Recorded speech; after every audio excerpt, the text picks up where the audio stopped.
Greetings everyone and welcome back to 365 Days of Prog. Today we will be reviewing the album The Lamb Lies Down on Broadway by the band Genesis. Hi, my name's Naomi. I'm an avid progressive rock fan, but I'm a long ways from knowing all the prog albums out there. But this year, I'm gonna give it a try. This is 365 Days of Prog.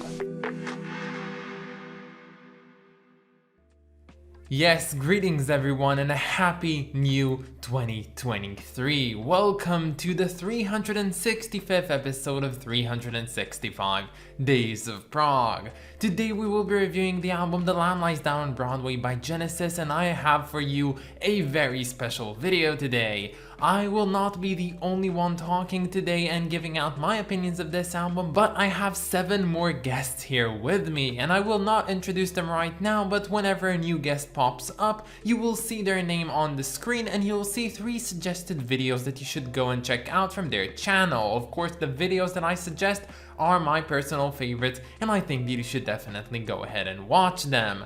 But yeah, with that being said, let's start off with the usual tradition of giving you some of my favorite bits from this album.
So the first question goes as follows. When did you first encounter this album, and did you know any other Genesis albums beforehand?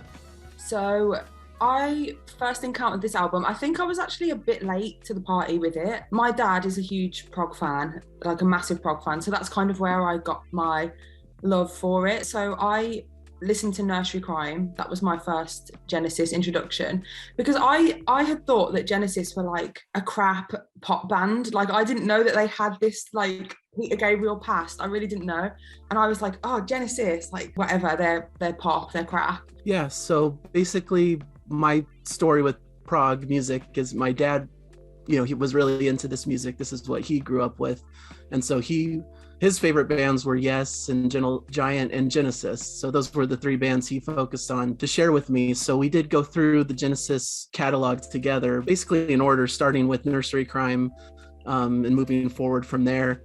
And then I saw the cover for Nursery Crime somewhere. So I just decided to listen to it. And from the moment I listened to it, I was absolutely obsessed with it.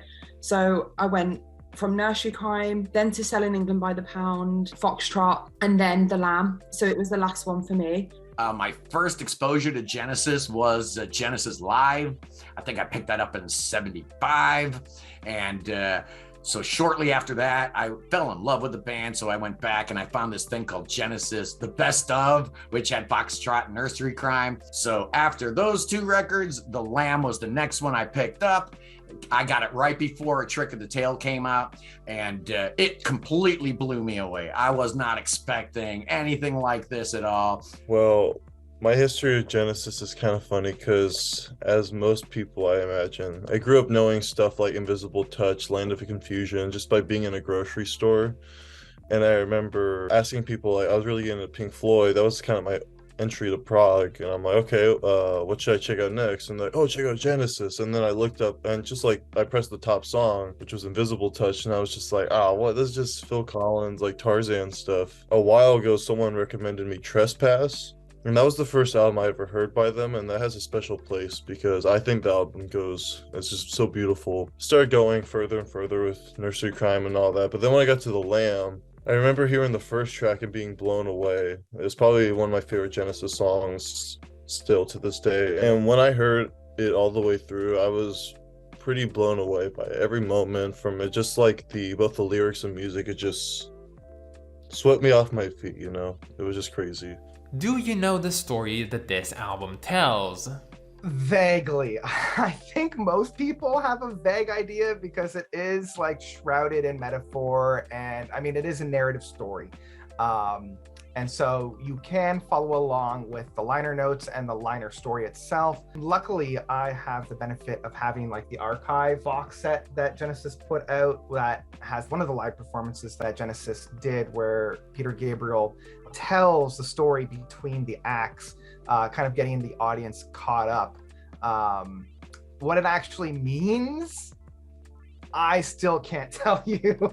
The only little bit I know is it was based on the Pilgrim's Progress by John Bunyan. I don't know if you're familiar with that. And as well as an old movie called El Topo, where Gabriel took a lot of his lyric inspirations and stuff from. And I've been actually trying to track it down to see how warped of a movie it is because people say it's absolutely bonkers. I have to look to the source materials, which I believe would be El Topo, and A Pilgrim's Progress from John Bunyan, the 17th century Christian allegory. So personally, I think the answer would be yeah, I do think I know the story behind this album. It is very psychedelic and convoluted, and we basically have the main figure, which is Rael, and Rael goes on this very metaphysical journey with a lot of odd stuff happening, very disturbing stuff actually, and it's a very interesting story that I don't quite know what it's supposed to mean, and I guess that nobody really knows what it's supposed to mean, maybe except for Peter Gabriel. And yeah, it's very obscure, but I also think that it kind of makes for a very unique album. What does The Lamb mean? Kudos for picking that up because I've talked to a lot of people and they miss that whole part about that little section of lyric that talks about the lamb just lying there. I think it refers to Rael, as you said, as being a Christ figure, and the lamb that lying down on Broadway to me means, you know, Jesus Christ died in New York. And at the end of the story, Rael sacrifices his life for his brother John, despite the numerous times during the story that he has forsaken him. And I mean, that's a very true Christian attitude. Yeah, that's a good question because I grew up going to church and stuff. And so in Christianity, the lamb has a sort of a dual meaning of innocence and, you know, inoffensiveness, obedience. A lamb is, gentle, and then you've got the other side of it being it's the slaughtered animal. It's the like the idea of Christ or whatever being crucified or whatever, sacrificed for some kind of higher purpose or something. So I'm sure that Peter Gabriel is probably aware of all this. It's just nothing new to him. So I don't know. I mean, it's interesting to bring that into Broadway, and I don't know, I just I forget, what was the original question again? Oh, see, that is hard. You could go religious and say, the Lamb of God, but honestly, I think if I have to really think about it, I'm thinking the lamb is like a metaphor for creativity and the spirit of the creative process and where it leads you.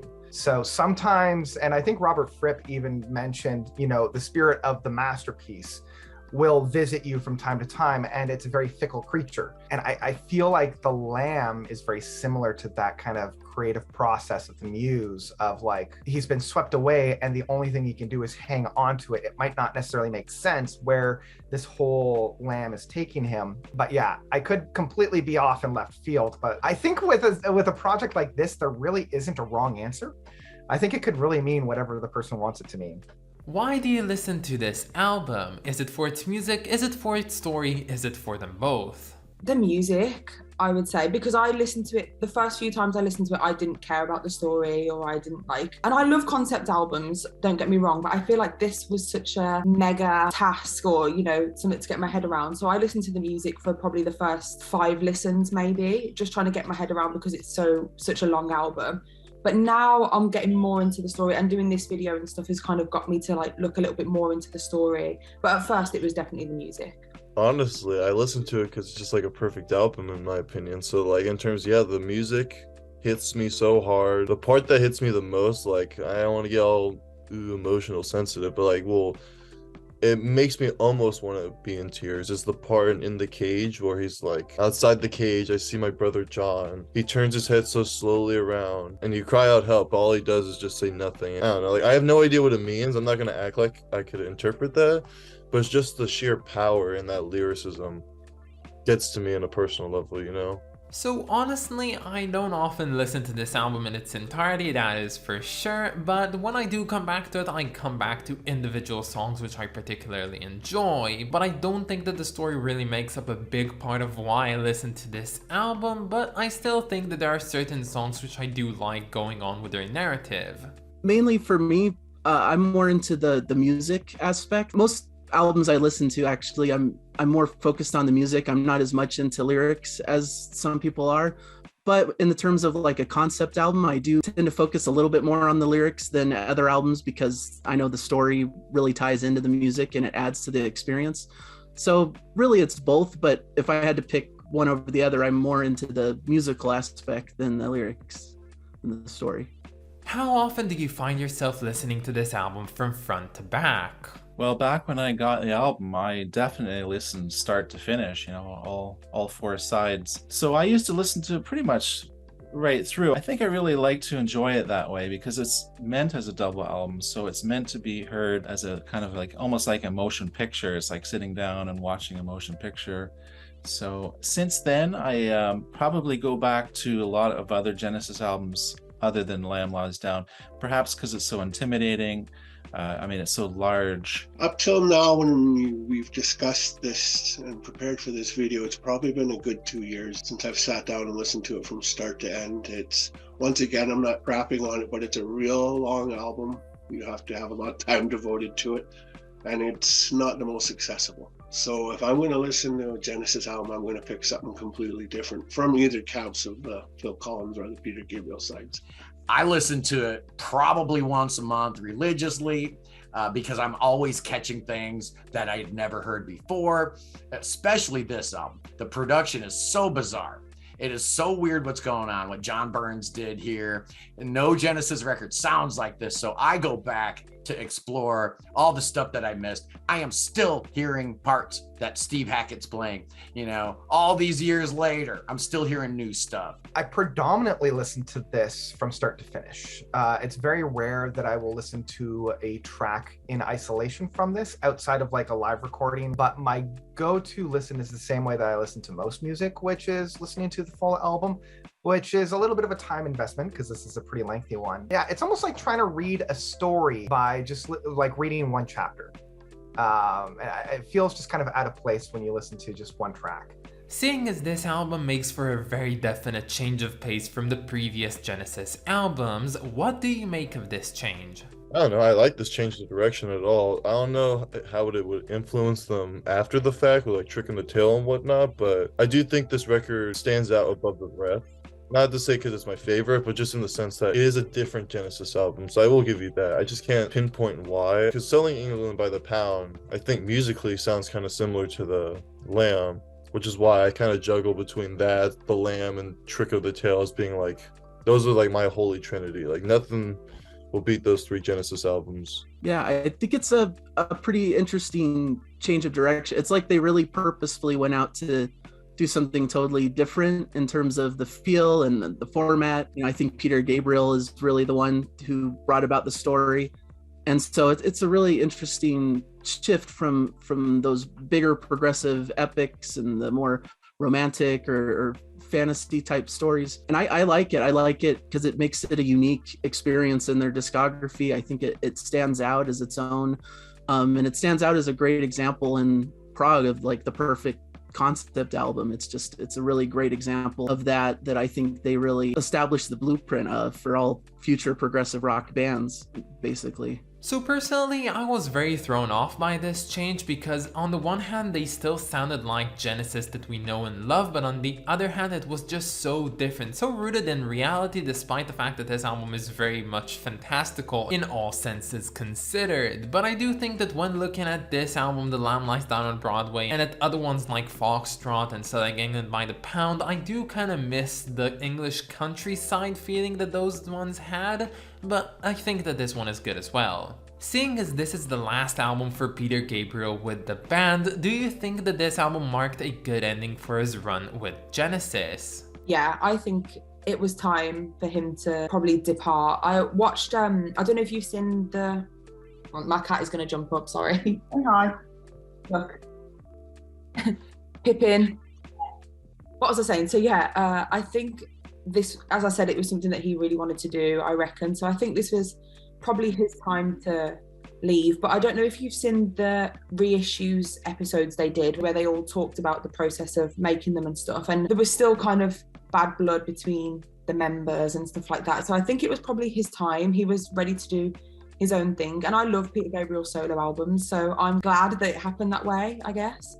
Oh, I couldn't even script it any better. I think about all the possible ways for Peter to end his tenure in the band, and there's no way it could ever be more epic. There's no way it could ever be better than this. You put out your double album, your absolute masterpiece, and then you tour the world with it, playing the entire album. Who did that back then? My greatest regret is that at 12 years old, I wasn't prescient enough to buy a camcorder and go to a Lamb show and record it. There is no video of the show. They're little bits and pieces, 5 minutes here, 10 minutes there. It makes no sense. Peter was in conversations with Hollywood during this entire time. You would think the idea of filming this massive production would have been on somebody's mind. Everybody started focusing on the singer.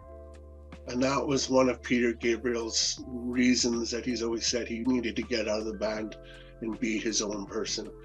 And he might have suffered the same fate as Collins that way too. I think that it was a good wrap up for Gabriel with the band. I mean, looking at their history up to that point, it was a really a good run. He had a great run, and they did cover a good amount of territory. They grew a lot as a band together. I know a lot of people lament or are sad about Peter Gabriel leaving. I'm of mixed feelings about that. I think that he had a great run with them, and I'm pretty happy with the catalog he made with them. And I think actually they did lots of interesting things after he left, so I don't see it as a bad ending at all. What is your favorite Genesis album, and if it's not this one, then how do the two of them compare? Yeah, this is a very interesting one. It is no secret that my favorite album of all time is Selling England by the Pound. My favorite Genesis album is probably Selling England by the Pound. I usually go between this one, The Lamb, and also Selling England by the Pound. So this one isn't my favorite, but this is still my favorite era of Genesis within the 1-2 punch of The Lamb and Selling England. Now, I can't say that The Lamb is even my second favorite. I think Trick of the Tail would have to take that one.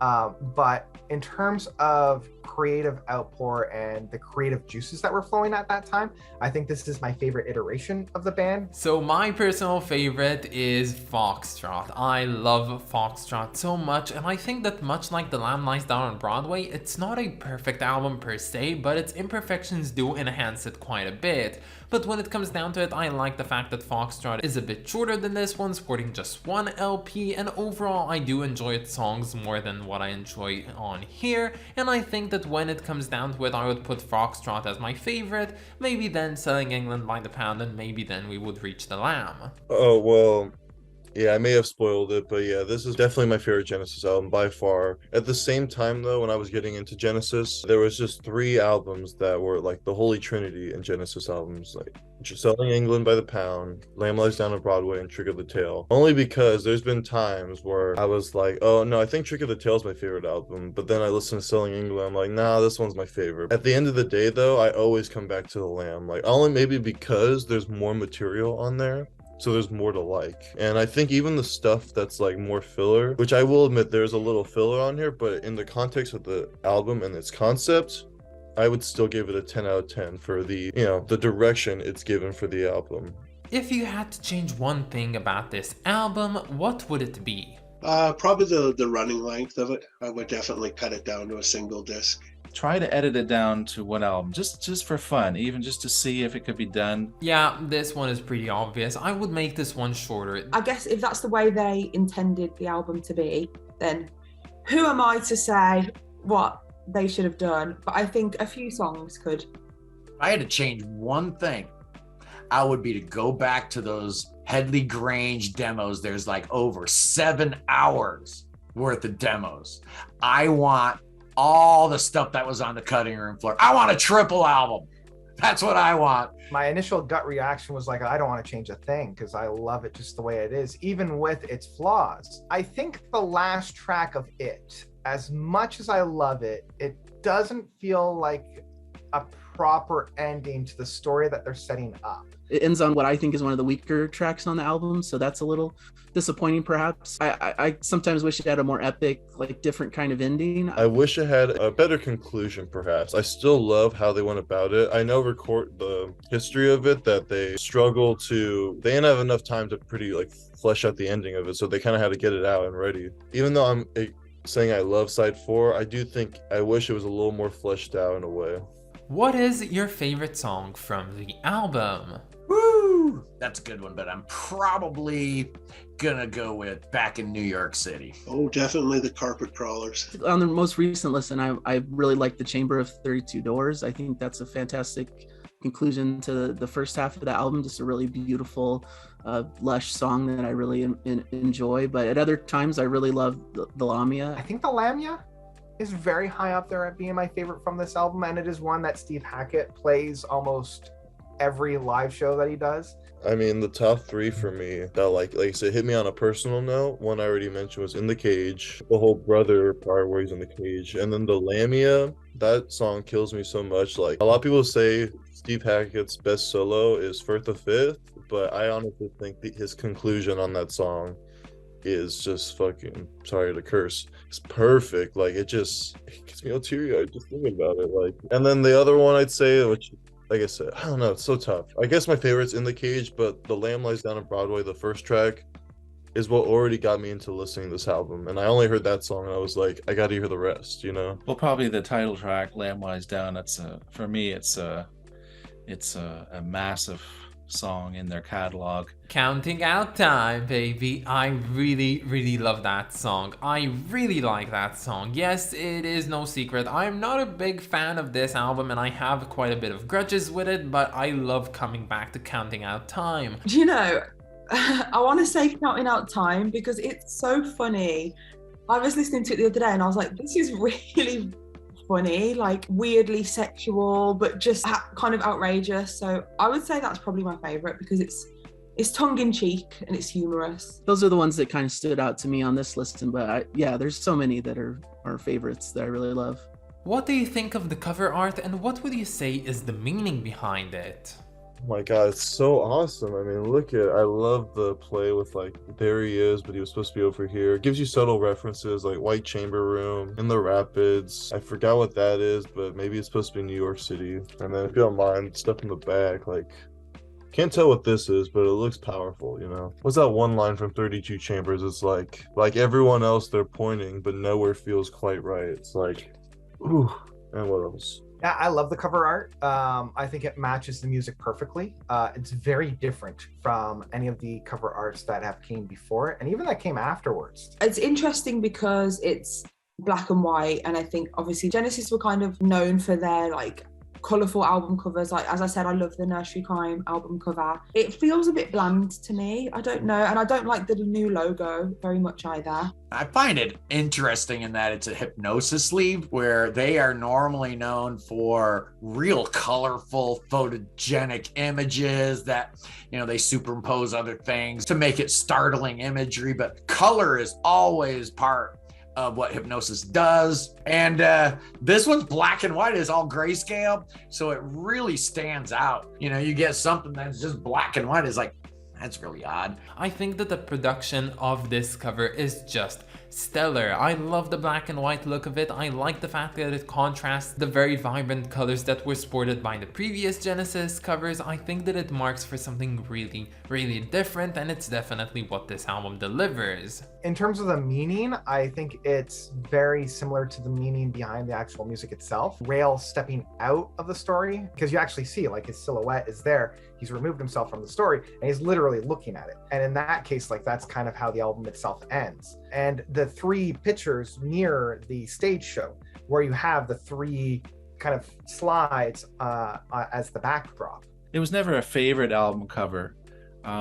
It was interesting. I mean, it's instantly recognizable, and it sort of arouses curiosity when you're new to the album. One thing that I do have issues with is the logo itself. I don't think that it's best looking, and I think they should have used something else. Maybe not the original Genesis logo to be found on Foxtrot, the nursery rhyme, but still, I think that they just could have had something better. To say some positive things, I think that it does a nice job of kind of setting the scene for the story and giving you a little bit of an idea what you could expect from the album, but I don't love it. So on a scale from 1 to 10, how much would you rate this album? I would rate it a 10. As I've been talking about it, I think it's pretty obvious that it's one of my favorite albums of all time. Yeah, 10 out of 10 for me. Yeah, I probably should give it an 8 at least, you know, or even a 9. Yeah, maybe say 8.5 or 9. I think it's actually pretty high. I'm always hesitant to rate art, and I do feel like this is like an art rock piece. Now, that being said, I mean, gun to my head, for me, this one is a solid 9 out of 10.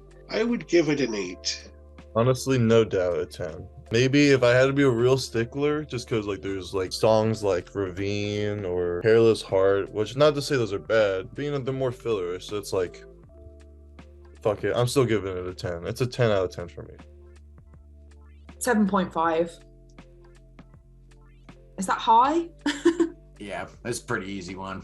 This is a perfect 10 for me. So personally, what better way there is to conclude this entire series with coming back a full circle. Yes, I started the series off with reviewing God Bluff by Vandergraaf Generator, and I gave it a rating of 6 out of 10, and well, I think that today I'll have to do just the same thing and give this album a very underwhelmed rating of 6 out of 10. But just for the funsies, the overall rating of everyone participating in this video would actually come out to be an 8.625 out of 10.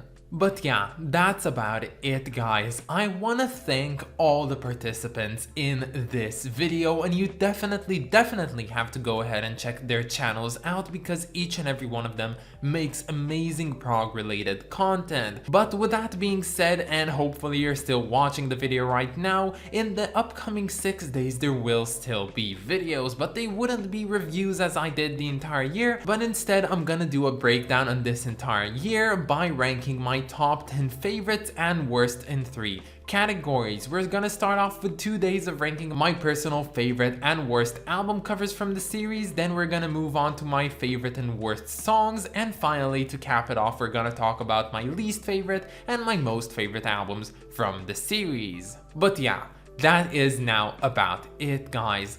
Thank you so much for watching 365 Days of Prog. This has been a journey that I literally cannot sum up with words, so I guess I just wouldn't really say anything further. Of course, I want to thank my lovely supporters over on Patreon, so thank you so much to Clay Wanham, Wrist of Kings, and Lindsay Haycox for supporting me for so long. And if you want to be one of the Patreon supporters for the channel, you can find the link down in the description or in my about page. But that's about it, guys. Have a wonderful day, and I'll catch you all tomorrow. Bye, guys.